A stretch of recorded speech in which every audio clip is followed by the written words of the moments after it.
네, 반갑습니다. 아주 이렇게 가족적인 분위기에서 말씀을 전하게 되었습니다. 앞으로 화, 수, 목 3일 동안 점심시간 2시 그리고 저녁 7시인가요?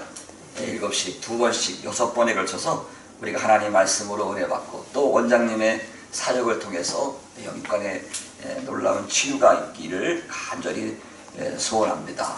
또 이렇게 인원수는 많이 안 모였지만 이렇게 다 반갑고요. 또 우리 장로님도 권사님도 오시고 우리 책임사님도 오셔서 특성을 해주셔서 먼 거리인데요. 정말 감사를 드립니다. 오늘 첫 시간인데요. 제목을 예수 그리스도 이렇게 정해봤습니다.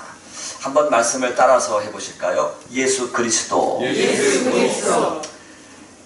오늘 제목이 예수 그리스도입니다. 플로렌스라고 하는 소녀가 영국의 부유한 교육가의 가정에서 출생을 했습니다. 그런데 이 플로렌스라고 하는 이 여자아이가 14살 때 그만 몹쓸 병이 걸렸습니다. 그 병은 자신이 죽을 것과 같은 그러한 마음에 사로잡히는 병이었습니다. 그래서 침대에 누워서 그냥 죽기만을 기다리는 삶을 살고 있었습니다. 의사들은 이 여자아이의 병을 하이포콘드리아라고 하는 병명을 붙였습니다. 이 하이포콘드리아라고 하는 병은 사람이 마음속으로 점점 죽어가는 느낌을 갖는 병입니다. 영어로 얘기하면 dying sensation, 죽어가는 느낌을 갖는 거예요. 불안하고요, 또 우울증에 시달리고요, 강박관념에 시달리고 전체적으로 무기력증에서 나중에는 결국 죽음에 이르게 되는 병입니다. 자기 어린 나이에 14살 나이에 이런 병이 걸렸으니 얼마나 그 가정에 불행이 있었겠습니까? 그런데 참 하나님의 은혜 가운데 이 아이가 17살이 될 때에 복음을 들었습니다. 예수 그리스도의 복음을 듣고 침대에서 예수님을 영접했습니다. 그리고 몇 년 후인 1854년에 영국과 프랑스의 크리미안 전쟁에 이 여자아이가 나갑니다. 전쟁하러 나간 것이 아니고 폭탄이 오고 가는 그 전쟁 속에서 자신의 목숨을 걸고 부상병들을 치료하는 일종의 간호사로, 자원봉사로 입대를 하게 된 것입니다. 죽음에 사로잡혀 살던 사람이 죽음의 전쟁터에 나가서 사람을 살리는 사람으로 변화가 된 것입니다. 180도 달라진 것입니다. 이 사람이 누군가? 우리가 잘 아는 대로 플로렌스 나이팅게일입니다. 여러분 잘 아시죠? 나이팅게일. 이 나이팅게일이 전쟁 후에 영국으로 돌아와서 간호학교를 설립을 합니다. 그리고 세계 적십자사를 탄생시키는 데에 결정적인 역할을 합니다. 그래서 인류의 많은 사람들이 이 나이팅게일을 일컬어 백의 천사다 이렇게 불렸습니다. 왜 그랬을까요? 예수님을 만났기 때문입니다. 나이팅게일과 아주 거의 같은 동시대에 청년 한 사람이 있었습니다. 그리고 나이팅게일과 같은 하이포콘드리아라고 하는 병에 걸린 청년이 있었습니다. 그는 아버지의 권유로 당시 캠브리지 대학의 신학교에 등록을 했지만 불행하게도 이 사람은 예수님을 영접하지 못했습니다. 그만 하나님의 창조를 거부하는 이론에 빠져들었습니다. 이 사람이 누굴까요? 찰스 다윈이라는 사람입니다. 찰스 다윈은 30살에 나이팅게일과 같은 하이포콘드리아에 걸려서 무려 43년 동안 정신적, 심리적인 고통에 시달리다가 73살의 나이에 심한 발작을 일으킨 후에 그만 죽고 말았습니다.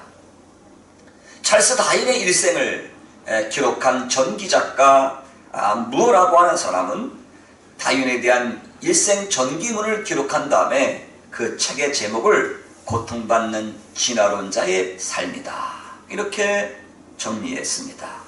여러분, 예수 그리스도를 마음속에 영접을 하면 사람이 변해요. 믿습니까? 네, 사람이 변합니다.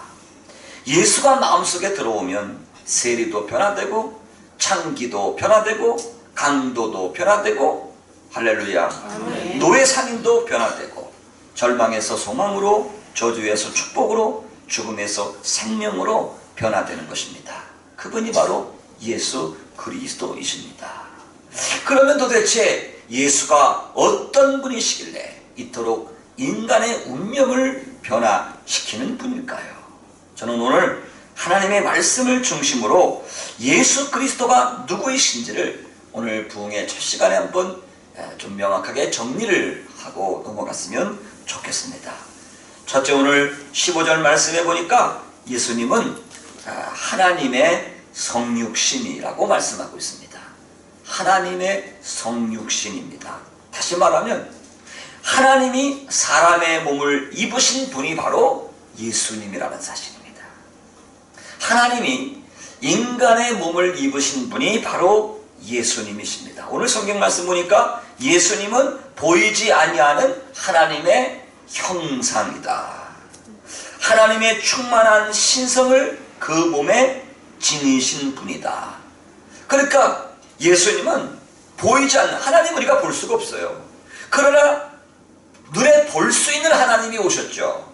바로 예수님이십니다. 우리는 예수님을 보면 하나님이 어떤 분이신지를 알 수가 있는 것입니다. 그리고 하나님의 모든 충만하신 신성이 바로 예수 그리스도 안에 거하고 있는 것입니다. 그래서 요한복음 14장 9절에 예수님께서 우리에게 분명히 말씀하셨습니다. 나를 본 자는 아버지를 본 것이니라. 할렐루야. 자, 예수님은 어떤 분이라고요? 예수님은 성육하신 하나님이시다. 오늘 15절에 분명히 기록되어져 있습니다. 두 번째, 예수님은 어떤 분이신가? 16절에 나와 있는데 예수님은 창조의 주인이십니다. 예수님은 우주 만물을 창조하신 분입니다. 우주 만물의 주인이 되신다는 것입니다. 이 땅의 만물이 예수 그리스도로 말미암아 창조되었습니다. 하늘과 땅의 모든 것들이 주님으로 말미암고 주님을 위해서 창조되었고 주님으로 인해서 질서와 조화를 이루면서 존재하게 된다는 것입니다. 오늘 성경 예수님께서 만물보다 먼저 계신 분이라고 기록하고 있는데, 이 만물보다 먼저 계신 분이라고 하는 말은 바로 하늘과 땅의 모든 권세를 가지고 계신 분이라는 것입니다. 예수님께서도 분명히 말씀하셨습니다. 마태복음 28장 19절 이하에, 그렇죠? 하늘과 땅의 모든 권세를 내게 주셨으니. 예수님은 창조의 주인이십니다. 하늘과 땅의 모든 권세를 다 가지고 계시는 절대 주권을 가지고 계신 분이 바로 예수 그리스도이신 줄로 믿습니다. 세 번째로 예수님은 어떤 분이십니까? 오늘 18절 말씀해 보니까 교회의 머리가 되신다고 그랬습니다. 예수님은 교회의 머리가 되십니다. 무엇 때문에 예수님을 만나기만 하면 사람이 변화되는가? 무엇 때문에 예수를 만나기만 하면 인생의 운명이 바뀌는가 하는 문제는 바로 예수님께서 하신 일이 무엇인가를 통해서 우리가 잘 알 수 있게 됩니다. 오늘 14절 말씀 보니까 예수님께서 하신 일이 무엇인지를 우리에게 말씀해 주는데요. 14절 말씀에 보면 그분 안에서 우리가 구속 곧 죄사함을 받았느니라, 이렇게 말씀하고 있습니다. 그분 안에서 우리가 구속 곧 죄사함을 받았다. 여기서 죄의 문제를 거론하고 있습니다. 죄라고 하는 것은요, 우리 인간에게 가장 치명적인 전염병과 같은 것입니다. 핵무기나 암이나 이런 어떤 치명적인 질병보다 더 무서운 이유는 이 죄가 인간의 영혼까지 파괴시키기 때문인 것입니다. 죄는 하나님으로부터 떨어져서 영원한 죽음에 이르게 하는 것입니다. 1346년 제노바라고 하는 배 한 척이 흑해를 통해서 이탈리아의 메시나라고 하는 항구에 도착을 합니다.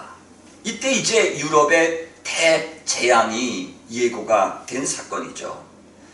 이 제노바라고 하는 이 배 안에 타고 있던 그 승객들 가운데 어떤 사람들이 고열이 나고 막 종기가 생기고 막 기침이 나더니 피를 토하면서 나중에는 의식이 흐려지다가 마침내 죽어가는 것입니다.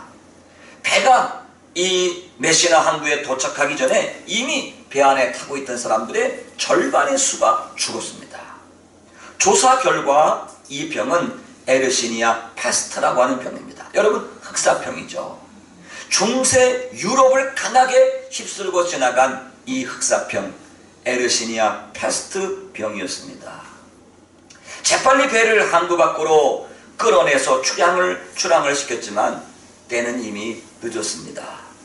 병영군의 매개체인 이 쥐가 그만 배의 밧줄을 타고 항구에 상륙하여 전 유럽으로 전염이 된 것입니다. 그 당시에 14세기 유럽 전체 인구의 약 3분의 2, 그러니까 65%가 이 패스트로 목숨을 잃었다고 전해지고 있습니다. 이 병에 맹위를 떨칠, 이 병이 얼마나 강한지, 이 병이 맹위를 떨칠 때에는 영국 런던에서만 하루에 7,000명씩 죽었다는 것입니다. 하나님께서 처음 인간인 아담과 하와를 창조하신 후에 기쁨의 동산, 에덴 동산에서 살게 하셨습니다. 죽음이나 어떤 저주와 고통이 없이 희락의 삶을 누리도록 하셨습니다. 그런데 마귀를 통해서 죄가 들어왔습니다. 14세기에 생쥐 한 마리를 통해서 패스트라고 하는 병이 유럽에 들어오듯이 마귀를 통해서 죄가 세상에 들어왔습니다. 죄로 인해서 인간 모두는 저주 아래 놓이게 된 것입니다. 여러분, 죄의 본질이 무엇입니까? 죄의 본질은 하나님이 없이도 살 수 있다는 생각에서 비롯되는 모든 것들은 죄인 것입니다. 하나님의 명령을 거역하고 선악과의 열매를 따먹습니다. 죄는 무섭게 인간에게 전염되었습니다. 인류 가운데 모든 사람이 죄로 인해서 영원한 죽음을 당해야만 했습니다. 여러분, 죄가 무엇입니까? 죄에 대한 일반적인 세상 사람들의 정의는 그저 살인, 강도, 간음, 도둑질 이런 것을 죄로 정의하고 있습니다. 물론 성경도 여기에 동의하고 있습니다. 그러나 성경에서 말하는 보다 근원적인 죄는 바로 창조의 하나님, 그 창조주 하나님 없이도 얼마든지 내가 살 수 있다고 생각하고 하나님을 떠나는 것에서부터 비롯되는 모든 것들이 죄라고 하는 것입니다. 인류의 처음 조상인 아담과 하와는 도둑질을 한 적이 없습니다. 강도짓을 한 적이 없습니다. 그런데 성경은 아담과 하와를 죄인이라고 단정하고 있습니다. 왜 그랬을까요? 하나님 없이 자기가 모든 것을 누리려고 하는 마음, 그 마음이 이미 벌써 하나님께 범죄했다는 것입니다. 자, 이제 다시금 아까 전염병 얘기로 좀 돌아가도록 해보겠습니다. 이 전염병이 전 유럽을 휩쓸고 지나갈 때에 영국에 아주 작은 시골 마을이 있었습니다. 그 동네 이름이 아이엄이라고 하는 동네였습니다. 이 아이엄이라고 하는 시골 동네에 조지 리커스라고 하는 양복 수선 기술자가 살고 있었습니다. 이 조지 리커스는 그 당시에 영국 왕실의 옷들을 만들어주고 그 옷들을 수선해주는 이 양복 기술자로 살고 있었습니다. 그래서 왕들의 좋은 옷을 잘 수선해서 이제 소포로 보내면 거기 이제 왕실이 그 옷들을 받아보게 되는데, 불행하게도 그 조지 리커스가 수선한 그 먼지, 그 소포 속에 그만 먼지에 섞인 벼룩이가 이 아이엄 마을에 들어왔습니다. 큰일 났습니다. 주변 마을들이 발칵 뒤집혔습니다. 그래서 그 아이엄이라고 하는 마을을 철저하게 폐쇄했습니다. 봉쇄하고 정말 개미새끼 한 마리 그 마을에서 빠져나오지 못하도록 막았습니다. 요즘에 우리 얼마 전에 메르스인가요? 그거 하면 막 다 완전히 다 차단해 버리잖아요. 그래서 이 완전히 아이엄 이 마을을 고립시켜 놨습니다. 죽어도 다 그 안에서 죽으라 이 소리입니다. 그런데요, 1년의 세월이 흘렀습니다. 밖에 있는 많은 사람들이 예측하기를 아마 아이엄 지역의 사람들이 다 전염병에 걸려서 그 동네가 폐허가 되었을 것으로 생각을 했습니다. 그런데 1년 뒤에 그 마을을 이제 개봉하여 들어가 봤더니 마을에 있는 사람들이 거의 안 죽고 살아있는 것입니다.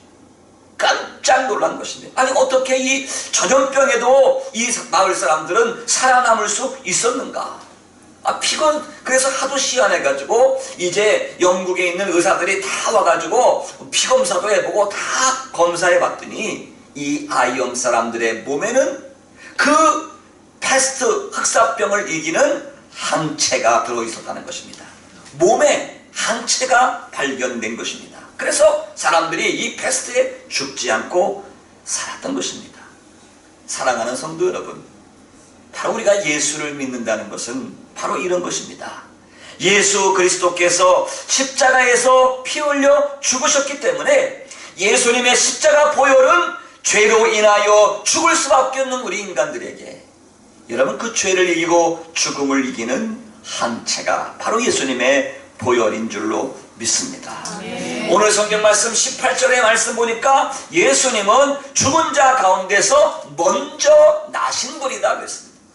죽은 자 가운데서 먼저 나셨다. 이 말이 무슨 말씀일까요? 예수님께서는 죽은 사람들 가운데 제일 먼저 그 죽음을 이기시고 부활하셨다. 할렐루야. 아멘. 여러분 인류 역사 가운데 죽음을 이기시고 부활하신 분은 없습니다. 그 어떠한 종교의 창시자도 죽음을 이기시고 부활하신 분은 없습니다. 오직 하나님의 아들 예수님만이 죽음을 이기시고 제일 먼저 부활하신 줄로 믿습니다. 아멘. 그렇기 때문에 그 주님의 보혈을 믿고 따르는 모든 사람들도 역시 죽음을 이기는 항체를 받아서 여러분 죽음을 이기고 영원토록 다시 살게 되는 줄로 믿습니다. 아멘. 누구든지 회개하고 예수를 믿으면 비참한 죄의 저주에서 구원받고 생명의 항체, 생명의 권세를 누리게 되는 줄로 믿습니다. 아멘. 믿는 자들은 죽음을 이기신 예수 그리스도의 생명의 권세를 나누어 가진 사람들입니다. 할렐루야. 한번 따라서 해보실까요? 생명의 항체, 생명의 권세, 부활의 권세, 할렐루야. 예수님은 부활의 권세를 가지고 있습니다. 제가 가끔 설교할 때마다 제 입에서 그냥 자동 오토매티컬리 나오는 얘기인데요, 이 세상에는 권세가 참 많이 있습니다. 그렇죠? 정치적인 권세가 있습니다. 대통령 한번 돼보십시오. 그 누리는 권세가 얼마나 센지요. 그렇죠? 대학교 총장만 되더라고요. 막 비서가 따라붙고 야 대단한 것 같습니다만은 세상 권세에서 오는 그러한 권세가 있습니다. 정치적인 권세가 있을 수가 있습니다. 어떤 경우에는 지식이 우리에게 권세를 줍니다. 그렇죠? 지식적인 권세가 있습니다. 어떤 경우에는 육체적인 권세도 있죠. 저는 좀 이렇게 몸이 좀 약한 편인데 약하다는 편은 아니지만 하여튼 엔진 쪽에는 문제가 없는데 제가 바디 쪽에 좀 가끔 문제가 있어가지고 이런데 이 몸이 건강한 것도 하나의 권세더라고요. 힘이 있잖아요. 그렇죠? 어깨가 딱 벌어져가지고 그냥 힘을 팍팍 주면 근육이 여기서 불뚝 저기서 불뚝 솟는 그 힘 아닙니까? 힘입니다. 여성의 경우는 정말 그 아름다운 미모도 하나의 인생을 살아가는 데는 힘이 될 수가 있습니다. 정말 얼굴 하나 잘생겨가지고 텔레비에 나오는 사람들이 얼마나 많이 있습니까? 돈 많이 버는 사람들이 얼마나 많습니까? 하여튼 물질도 또 정치적인 것도 지식도 인간의 외모도 권세일 수가 있습니다. 그런데 이와 같은 모든 것들, 물질이든지 건강이든지 지식이든지 외모든지 이러한 것들을 한꺼번에 꿀꺽 삼켜버리는 권세가 있습니다. 무서운 권세죠. 뭘까요? 죽음의 권세입니다. 사망의 권세입니다. 죽음 앞에서는 다 속추구책입니다. 대통령도 의사도 잘생긴 연예인도 건강한 사람도 죽음 앞에서는 속절이 없는 것입니다. 죽음의 권세입니다. 무서운 권세입니다. 제가 우리 나사렛 교회 오늘 아침에도 장례를 치르고 왔는데 제가 우리 나사렛교회 부임해가지고 지난 1월 1일부터 오늘까지 17번 장례를 치렀더라고요. 17번 장례를 치렀는데 좀 안 돌아가셨으면 좋겠는데 돌아가시는 분이 생깁니다. 왜요? 죽음의 권세에는 속수무책입니다. 막을 길이 없습니다. 순서가 없습니다. 다 두고 가야 됩니다. 같이 갈 수가 없습니다. 그게 죽음이더라고요. 그런데 그 죽음의 권세를 하루아침에 정복한 분이 계십니다. 죽음을 이기신 권세. 무슨 권세일까요? 부활의 권세입니다. 할렐루야. 바로 예수님께서는 이 부활의 권세로 이 땅에 교회를 세우셨습니다. 할렐루야. 그래서 에베소서 5장 30절에 분명히 우리에게 말씀해 주시기를 예수님은 교회의 머리시다. 그리고 우리는 그분의 지체라고 말씀하고 있습니다. 사도행전 20장 28절에도 말씀하시기를 예수님께서는 자기의 피로 교회를 사셨다고 했습니다. 바로 교회는 이 땅에 존재하는 예수 그리스도의 화신인 것입니다. 성도는 교회를 통해서 우리 주님께 붙어있는 백성들입니다. 한번 따라서 하시겠습니다. 우리는 교회를 통하여 주님께 붙어있는 무리들이다. 할렐루야. 아멘. 믿습니까? 그러므로 이 예수를 믿으면, 예수를 만나면 사람이 변화가 돼요. 운명이 바뀝니다. 새로운 사람이 됩니다. 할렐루야. 아멘. 여러분, 러시아의 문호 도스토옙스키라는 사람을 잘 알 겁니다. 이 도스토옙스키는 청년 시절에 굉장히 방탕한 삶을 살았습니다. 노름을 좋아하고요, 또 술과 같은 세상의 쾌락에 빠져서 정신없이 방황을 했습니다. 그런데 방황하는 삶 속에서도 이 도스토옙스키가 절대로 버리지 않는 고집이 하나 있었습니다.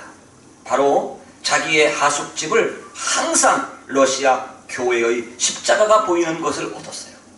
어디로 이사를 가든지 항상 창문은 교회 십자가가 보이는 곳에 방을 얻습니다.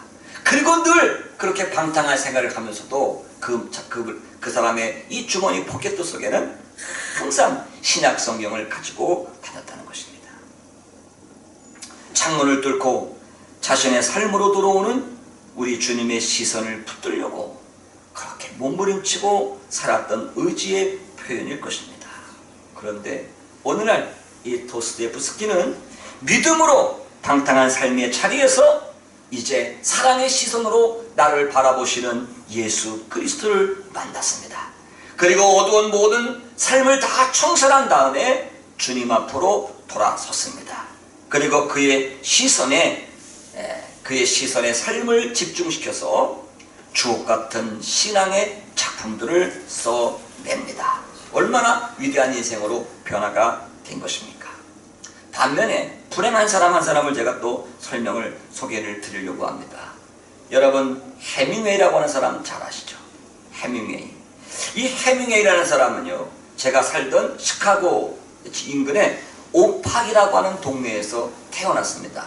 제가 살던 집에서 한 20분 가면 바로 이 해밍웨이가 태어난 집이 있는데요, 이 사람이 이제 일리노이 오팍에서 출생을 해가지고 쿠바 아시죠? 쿠바와 그리고 미국의 최남단에 있는 섬인 플로리다주의 키웨스트라고 하는 섬을 왔다 갔다 하면서 물고기를 잡아먹고 살면서 이제 문학 작품을 썼습니다.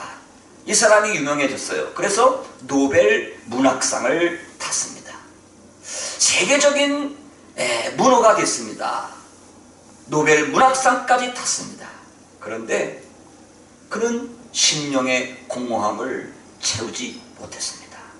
그래서 결혼을 4번씩이나 했지만 4번의 결혼 모두가 다 실패를 했습니다. 만성 우울증에 시달리다가 그만 불행하게도 자신의 서재에서 곤충을 빼서 자살함으로 인생을 마감했습니다. 제가 이 키웨스트라고 하는 곳에 가봤습니다.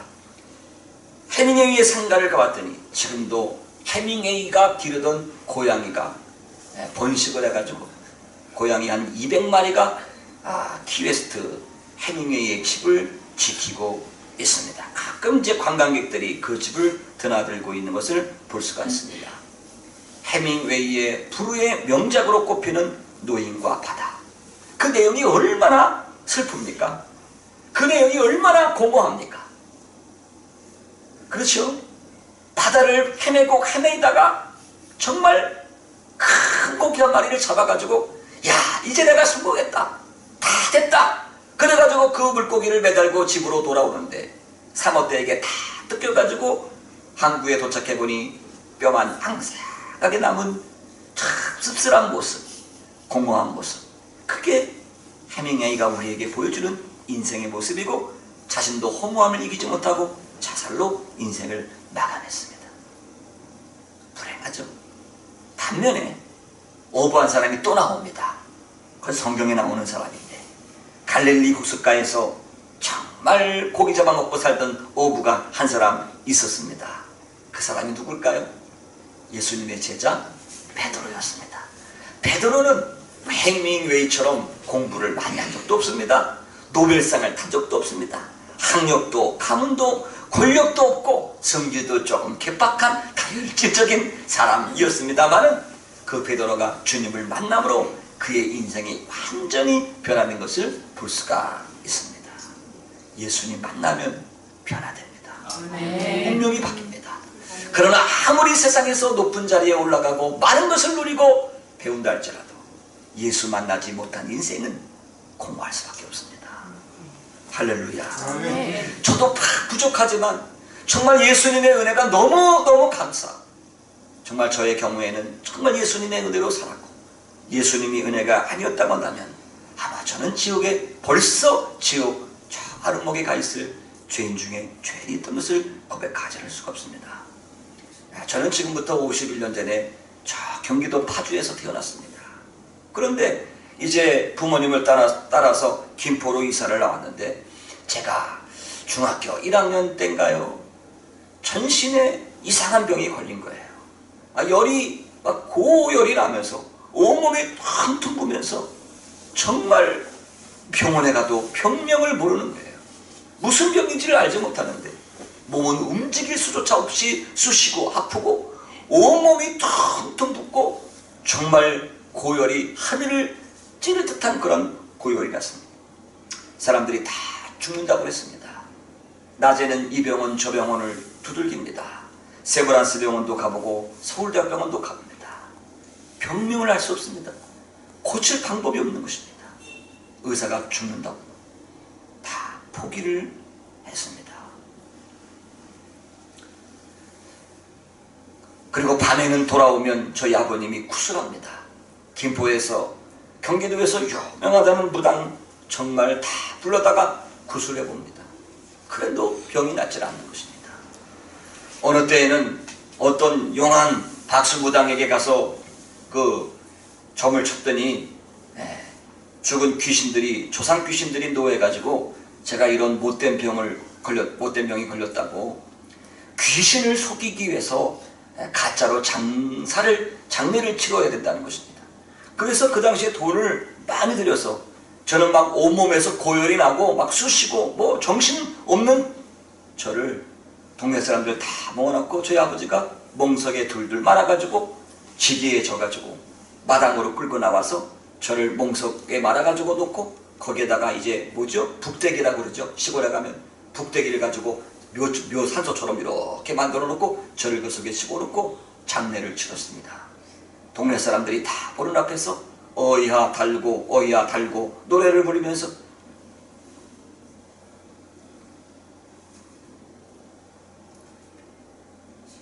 무덤을 만들어 놓은 멍석 속에 들어가 있는 저를 빙빙 돌았습니다. 살 길이 없었습니다. 가능성이 없는 별걸 다 해봐도 치료가 안 됩니다. 이제 죽음의 순간이 다가왔습니다. 할 수 없이 동네 어른들이 이야기합니다. 어린아이를 어찌 할머니가 계신 집에서 죽일 수가 있느냐. 그러니까 빨리 가까운 영안실로 옮겨라. 그래가지고 제가 앰뷸런스를 빌려서 김포공항 입구에 있는 중앙병원 작은 병원인데 그 병원으로 왔습니다. 그랬더니 의사가 저를 받아주질 않는 거예요. 혹시라도 병원에서 죽으면 그 당시에는 의사 책임이 돌아갈까봐 그랬는지 저를 받아주질 않아가지고 죽으면 장례 비용이 제일 싼 영등포 시립병원으로 앰뷸런스에 실려서 저녁에 한 5시쯤에 영등포 시립병원으로 왔습니다. 의사들이 다 퇴원했죠. 그런데 정형외과 의사가 퇴원을 했다가 지갑을 두고 갔는지 잠시 사무실에 들렀다가 저를 본 것입니다. 그래서 이분이 퇴근을 하지 못하고 밤새도록 저를 진찰을 하고 그 다음날 새벽에 죽든지 살든지 하고 몸을 째보자. 그래가지고 전신을 다 쨌습니다. 목 밑으로 전신을 다 쨌습니다. 뼈 마디마디마다 고름이 나옵니다. 그래서 너무 심하게 몸을 다 째놨어요. 살 확률은 정말 50대 50입니다. 제가 병원에서 3개월을 있었습니다. 완전히 하반신 마비가 됐습니다. 병원에 계속 있을 수가 없어서 퇴원을 해가지고 집에서 누워 있습니다. 제가 1년을 집에 누워 있었습니다. 우리 어머니가 똥오줌 다 받아내면서 제가 1년을 누워 있었습니다. 장등에는 욕창이 납니다. 다 썩어나갑니다. 그런데 어느 날 저에게 복음이 왔습니다. 주님의 은혜의 손길이 온 것입니다. 제가 살고 있는 동네에 제 친구가 있습니다. 초등학교 동창. 거기는 조그만 동네이기 때문에 그저 6학년 한 반이 한 30명도 안 되는 동네예요. 그러니까 얼마나 가깝겠습니까? 구자윤이라고 하는 친구 어머니가 저를 찾아왔습니다. 근데 그 친구 어머니는 그 당시에 자궁암 말기였습니다.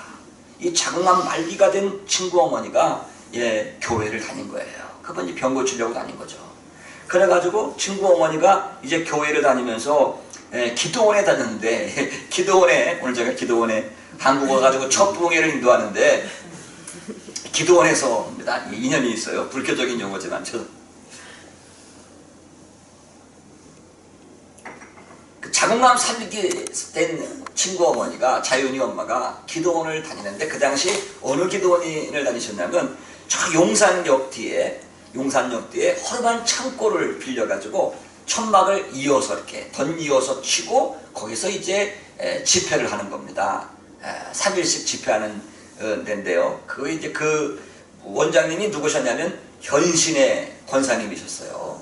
현신의 권사님. 그 당시 그분이 이제 충영교회 권사님인데 우리 사모님처럼 이제 신유의 은사가 아주 강하게 나타나시니까 기도원 집회를 하러 다니셨어요.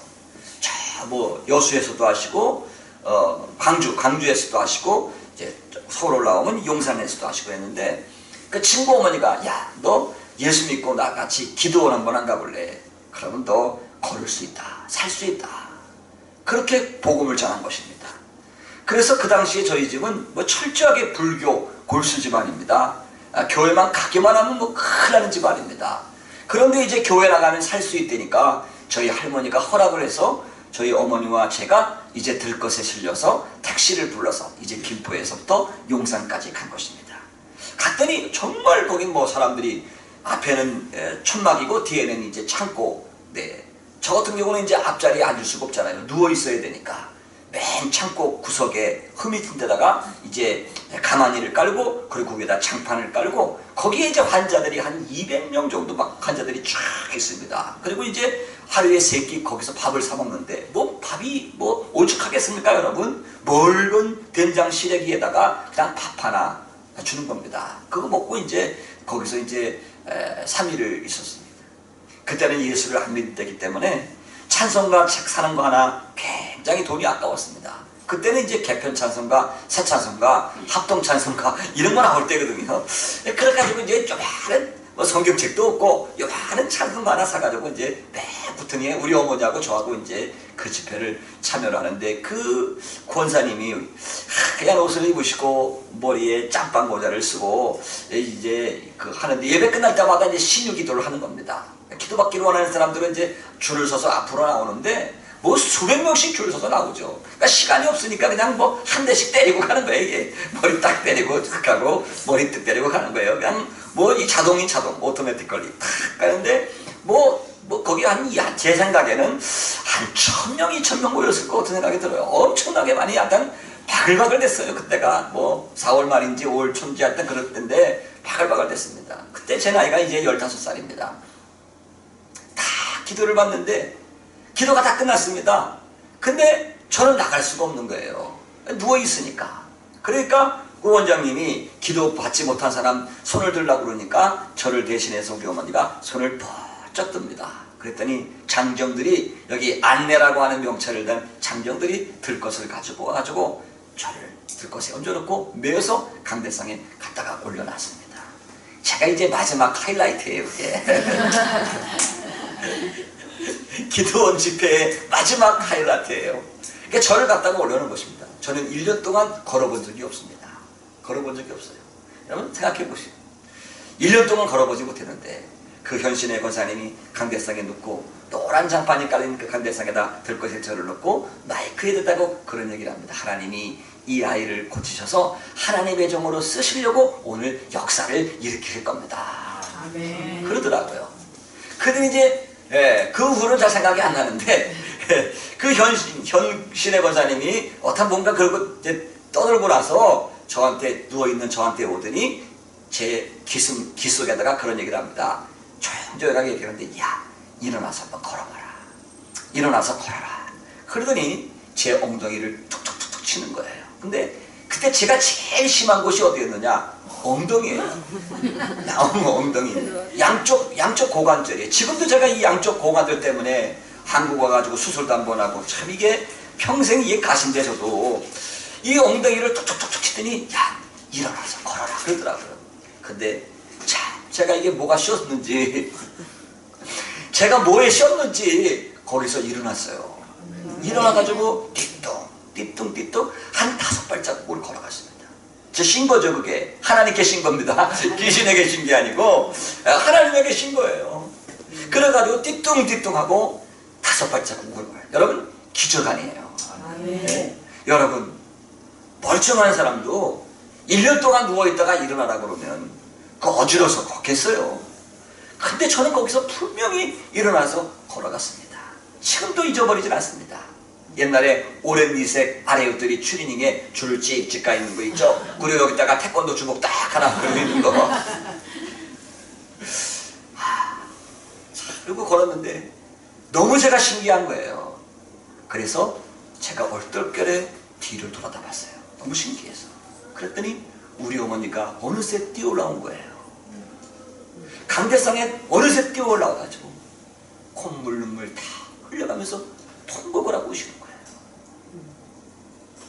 그도 그럴 것이 저희 집으로는 제 우위로 딸이 넷이에요. 딸만 넷을 낳았어요. 우리 어머니가 막달 한 마리예요. 딸만 쭉 넷을 낳다가 5번째 저를 낳은 거예요. 저희 진조 할아버지가 독자요, 할아버지가 독자요, 아버지가 독자예요. 물론 제 밑으로 남동생이 하나가 있습니다. 얼마 전에 제 남동생이 교회 장로가 됐어요. 그러니까 제가 얼마나 귀한 손이겠어요. 근데 그 자식을 못 낳아가지고 우리 할머니가 시바지를 드리겠다. 네가 아들을 못 낳기 때문에 시바지를 드리겠다. 막 이렇게 막 감명이 들어오는데 저희 할머니 한갑 때 제가 태어났어요. 그러니까 막 경사가 난 것입니다. 우리 할머니 한갑날에 제가 태어났으니까요. 그래가지고 정말 금이야 오기야 하던 그 아들이 몹쓸병에 걸려서 죽게 되었는데 다 포기했었는데 다시 일어나서 걸었다.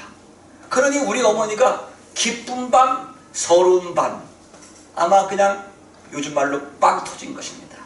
대성 통곡을 하고 우시는 거예요. 제가 그 어린 15살의 나이에 뒤를 돌아다보면서 2가지를 생각했습니다.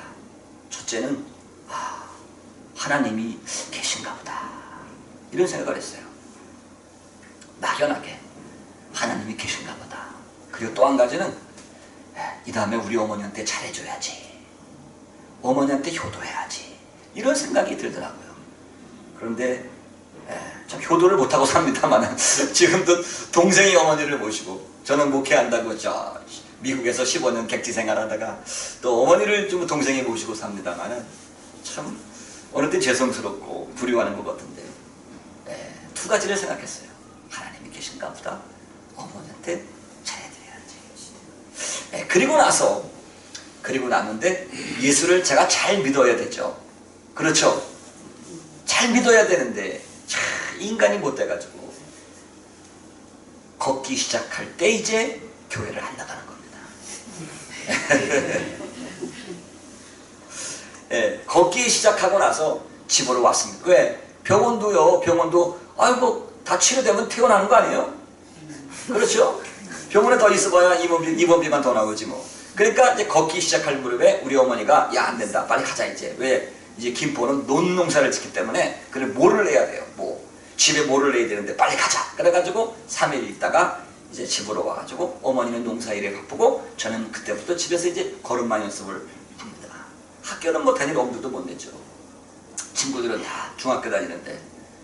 그런데요, 그렇게 해서 1년이 이제 시간이 또 지났습니다. 제가 이제 걷기 시작합니다. 그리고 이제 학교에 다시 입학을 해가지고 김포중학교에 이제 다니게 됐어요. 1년이 지났는데 어느 날 갑자기 우리 아버님이 식사를 못 하시는 거예요. 그리고 배가 점점 불러오시는 거예요. 그리고 얼굴은 노랗게 황달이 들고 눈이 노래지는 거예요. 그래가지고 뭐 이 병원 저 병원 다니도 병명을 모르는 거예요. 또 낮에는 병원에 다니고 저녁에는 구슬하고 큰 거 작은 거 다 합니다. 안 되는 거예요. 배가 막 ET처럼 정말 만삭 10개월입니다. 나중에는요 배꼽이 바깥으로 튀어나오더라고요. 야, 저는 참 그런 거 처음 봤습니다. 배꼽이 바깥으로 튀어나와요. 그리고 그 배꼽 끝에서 마치 고무장갑 끝에서 뚫어진 것처럼 거기서 노란 물이 질질 흘러나오는 겁니다. 복수가 바깥으로 흘러나오는 것입니다. 지금은 이제 성모병원이 여의도에 있죠. 여의도 성모병원이 있는데 그 당시에 성모병원은 명동성당 옆에 있었어요. 그래가지고 그 명동성모병원에 입원해가지고 복강 검사를 했더니 우리 아버님이 간도 안 좋고 췌장암 말기셨습니다. 췌장암 말기. 2달 사용 선고를 받았습니다. 우리 할머니에게는 청청날벼락이었습니다. 사랑하는 독자 아들을 먼저 앞세우게 된다는 것 때문에 저희 할머니가 깜짝 놀란 것입니다. 그래서 저희 할머니가 식구들을 다 불러 모아놓고 가족회의를 했습니다. 우리 가정이 살 길은 호경이 때 한 번 효염을 받기 때문에 교회를 나가자. 교회를 나가자. 그런데 어느 교회를 나가야 병을 제일 잘 고치는지 한번 알아봐라. 그래가지고 저희 식구들이 다방면으로 알아본 결과 여의도에 있는 조암계 목사님 교회에 가면 거기 가면 병을 잘 고친다더라. 그래가지고 김포 벌말이라는 데서 여의도에 있는 그 교회로 6개월을 나갔습니다. 우리 어머니 아버님 우리 식구들 다 여름에 가서 그 오살리 금식기도원에 가서 일주일씩 금식. 저는 이제 배가 고파가지고 이틀 동안 하다가 말았는데 우리 어머니 석관 다 일주일씩 금식하고 전심으로 예수님께 매달립니다. 전심으로. 그런데 참 희한한 일이 벌어진 거예요. 췌장암 말기 2달밖에 못 사신다는 그 사형 선고를 받으신 분이요 돌아가시질 않는 거예요. 1년이 가도 안 돌아가시고 2년이 가도 안 돌아가시고. 그런데 만삭 10개월 배가요 날이 가고 시간이 갈수록 점점 돌아가시는 거예요. 10개월이 7개월 되고 7개월이 5개월 되고 5개월이 한 4개월쯤 이렇게 됐습니다. 우리 아버님이요 5년 몇 개월을 더 사셨어요. 5년. 그리고 교회에서 벌말교회 최초로 권사가 되셨어요. 벌말교회 최초로. 저희 가족은요 한 교회에 최초가 많습니다. 우리 아버님이 벌말교회 최초고요. 제가 그 교회 1호 목사예요. 1호. 그 교회 설립하고 나서 처음 그 교회 출신으로 목사가 됐고 제 동생이 지난달에 1호 장로가 처음 장로가 됐어요. 아멘을 잘 안 하시나. 그리고 우리 어머님이 배가 들어갔어요. 교회 권사가 됐습니다. 우리 어머니는 집사가 되고 우리 누나는 청년회 부회장, 저는 학생회장, 주일학교 교장. 얼마나 예수 믿는 것이 좋은지 교회 가서 살고 싶고요. 식구들이 다 새벽기도 나가고 개 고양이 다 따라 나오고 정말 기쁨이 넘치는 신앙생활을 했습니다. 그런데 어느 날 영어로 버트 교회가 하나의 도전에 직면했습니다. 시골 교회가 마룻바닥이잖아요. 삐그덕 삐그덕 하는 거예요. 마룻바닥이 들어가면 삐그덕 삐그덕. 그러니까 이 설교할 때나 기도할 때 누가 늦게 오면은 삐그덕 삐그덕 하고 들어오면 얼마나 그게 방해가 되겠어요. 그러니까 그 당시에 목사님이 광고를 합니다. 우리가 이 마룻바닥을 다 드러내고 우리도 한번 의자를 좀 놔봅시다. 장의자를 놔봅시다. 그래가지고 작정을 합시다. 의자 헌금. 그래가지고 성도들이 각자 무명으로 의자 헌금을 작정을 했습니다. 우리 어머니가 얼마나 믿음이 좋았던지 그냥 성령이 강권적으로 감동하시는 바람에 우리 아버지하고 의논도 안 하고 의자 3개를 작정을 했습니다. 여러분, 장의자 하나가 그 당시에 8만 원입니다. 쌀값보다 비쌌습니다. 쌀값보다 비쌌어요. 그런데 그걸 3개를 그냥 성령이 감동하시니까 덜커덕 하고 작정을 했습니다. 그런데 제가 어느 날 학교 갔다 왔더니 집에서 큰 소리가 납니다. 5년 동안 천국 같은 집이었는데 큰 소리가 납니다. 들리는 얘기가 우리 아버지가 막 소리를 지릅니다. 다 퍼다 줘! 다 퍼다 줘!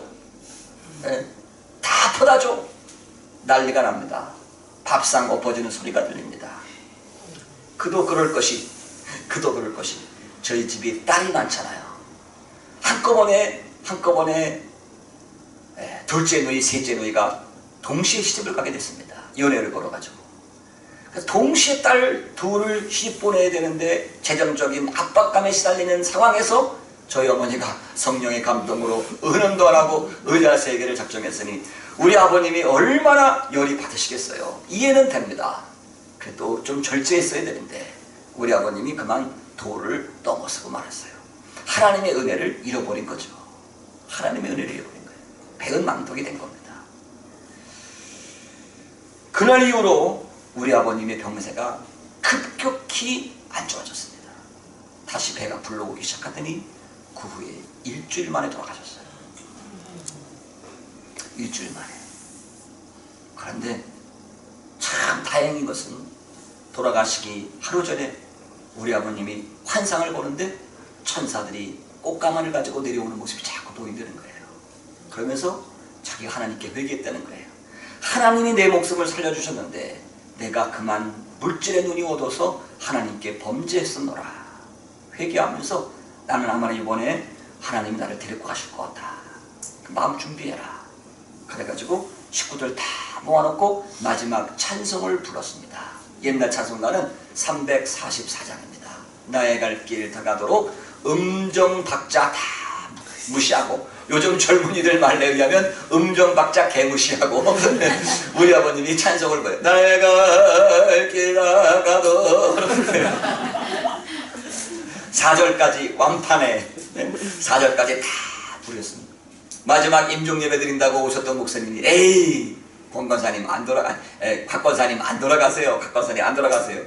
그리고 찬송 부르고 교회로 갔었는데 교회에서 저희 집까지는 한 150m입니다. 목사님이 교회 문에 딱 도착하실 때 우리 아버님이 운명을 하셨어요.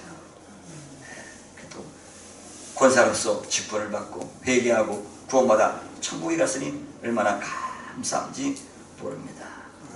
이렇게 해서 저희 집이 예수를 믿었습니다. 이렇게 해서 저희 집이 변화가 됐습니다. 제가 구원받고 나서는요, 세상에 일이 재미가 없는 거예요. 제가 저희 집이 형편이 어려웠어요. 농사 짓는 집이니까. 그리고 딸 넷을 시집 보내고 우리 아버님 췌장암, 저는 골수암, 전신부혈성 괴사 같은 병인데 있는 재산 없는 재산 다 팔아 말아 드셨겠죠, 저희 집이. 그러니까 워낙 찢어져기 가난해가지고 제가 대학을 갈 수가 없어가지고 공고등학교 나왔습니다. 공고. 그래가지고 그 당시에 CNC, 컴퓨터 뉴메리컬 컨트롤이라고 그래가지고 로봇가 쇠를 깎는 거를 제가 프로그램하는 걸 배웠어요. 그래서 잘 나갔습니다, 한때는. 그런데 직장에 갔는데 일이 안 잡히는 거예요. 왜? 목사가 되고 싶어가지고 일이 손에 안 잡히는 거예요. 그래가지고 견디다 못해 회사를 3년 직장 생활하고 회사를 그만두고 이제 제가 다니던 교회가 소속된 교단의 신학교를 갔는데 그게 나사렛 대학을 가게 됐습니다. 그래서 제가 목사가 됐고요. 제 동생도 장로가 됐고요. 우리 어머니 권사가 됐고요. 우리 너희들이 시집을 갔는데 다 매형들이 장로예요. 아멘. 우리 너희들 다 권사입니다. 얼마나 우리 집에 복을 받았어요. 아멘. 참 복을 받았습니다. 하나님만 바라보고 살도록, 예수님만 바라보고 살도록. 여러분, 예수가 그런 분입니다. 아멘. 할렐루야. 아멘. 예수님 만나면 사람이 변화됩니다. 아멘. 예수님은 우리의 모든 것이 됩니다. 아멘. 마지막으로 한 가지 얘기만 하고 마치도록 하겠습니다. 교회에 나온 지 얼마 안 되는 그런 분이 있어서 목사님이 병원 신방을 갔습니다. 그런데 이분이요, 꼭 말하지 않으면 안 될 것 같은 표정으로 예수님께 그런 고백을 합니다. 목사님, 제가 목회자의 아들인 걸 아십니까? 신방 가신 목사님이 이 순간 깜짝 놀랐습니다. 이분이 예수님을 인격적으로 만난 지가 얼마 되지 않는 분인데 목사의 아들이었다니 깜짝 놀란 것입니다.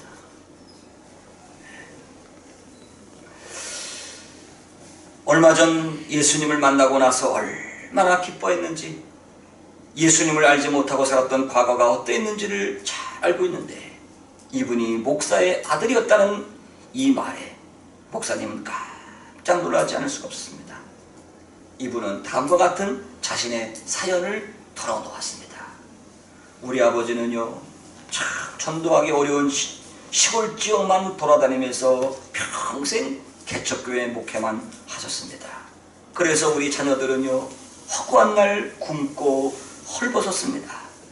매일 아침 아버지는 굶주린 자식들을 붙잡아 놓고 가정 예배를 드렸는데 그 결론은 언제나 한 가지였습니다. 너희가 예수님을 붙잡으면 다 붙잡는 것이고 예수님을 놓치면 다 놓치는 것이다. 저는 그 아버지의 소리가 너무 지겹고 듣기 싫었습니다. 우리 아버지의 말이 틀렸다는 것을 증명하고 싶었습니다. 그래서 어린 나이에 가출을 해서 고학을 했습니다. 어렵게 대학에 들어갔고 노력해서 외무고시에 합격을 했습니다. 그리고 독재 정권 아래에서 저는 외교관이 되어서 세계 여러 나라를 누비며 다녔습니다. 오직 나의 꿈은 내 아버지가 나를 키운 것처럼 내 자식들은 그렇게 키우지 않겠다는 것이었습니다. 나는 내 능력 안에서 내 자식들에게 가장 좋은 집과 가장 좋은 음식과 가장 좋은 교육 환경을 제공해 주려고 노력했습니다. 그래서 아이들은 지금 좋은 대학의 교수로 있습니다. 나는 생각했습니다. 아버지 보셨죠? 나는 예수님 없이도 다 해냈습니다. 그런데 안타깝게도 이제 저는 인간의 힘으로는 고치지 못할 병에 걸렸습니다. 이 병에 들고 죽음을 앞두고서야 저에게 분별력이 생겼습니다. 이 사람은 계속해서 말을 했습니다. 이제 나는 얼마 안 있으면 이 세상을 떠나야 합니다. 이제 내가 눈을 감으면 천국에서 깨어나게 될 것을 확신하고 있습니다. 그런데 아무리 생각해도 우리 자식들은 천국과 상관이 없는 것 같습니다. 그래서 안타까운 마음으로 자식들에게 전화를 했습니다. 우리 아버지가 매일 아침마다 우리 붙잡아 놓고 예배드리면서 하셨던 말씀을 내 자식들에게 들려줬습니다. 얘들아, 예수님을 붙잡으면 다 붙잡는 것이고 예수님을 놓치면 다 놓치는 것이다. 그런데 내 자식들은 이렇게 대답을 합니다. 아버지가 많이 약해지셨나 보네요. 평소 안 하시던 말씀을 다 하시고. 나는 가슴을 치며 깨닫게 되었습니다. 가난했던 나의 아버지는 나에게 모든 것을 주셨지만 나는 내 자녀들에게 아무것도 해준 것이 없는 불행한 아버지라는 사실.